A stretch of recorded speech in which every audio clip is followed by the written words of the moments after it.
So basically in this YouTube video here, I'm working on the 24 horsepower V-twin Honda. And so what I did is I took off these bolts right here. That's those 4 10mm bolts. And then I took off these more 10mm bolts. I didn't have to take this little cover off.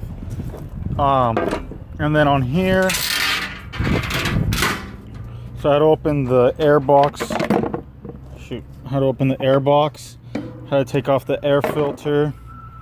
And so this bolt right here is in 2 8s and 2 10s right there. I took those off. This whole thing has to come off. Right here, it comes off. So it all comes off. So you're able to take this off the front end. Then from here, I had to take off 3 10mm bolts from here on out. This shut off switch, just to get it out of the way. And then from there, these 2 bolts right here, you loosen these 2 bolts, and that basically is what's holding the starter right there to it. Basically there's a switch here, so you switch it on, then you flick this switch, and basically it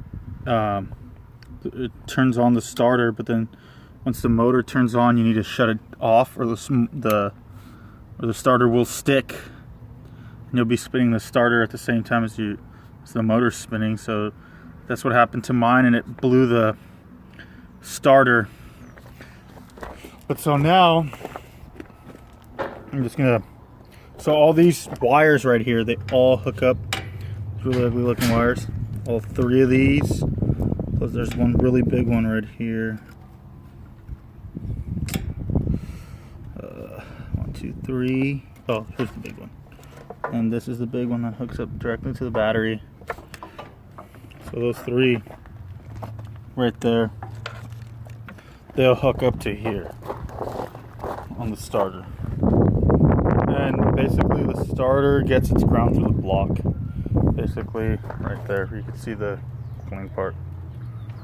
And this is the solenoid, and I'm going to test it. I'm probably going to run a battery to here and a battery to here, and this should I don't know which one's positive or negative. Pretty sure this one's positive, this one's negative. Yeah, because that obviously, so this one's negative, this one's positive.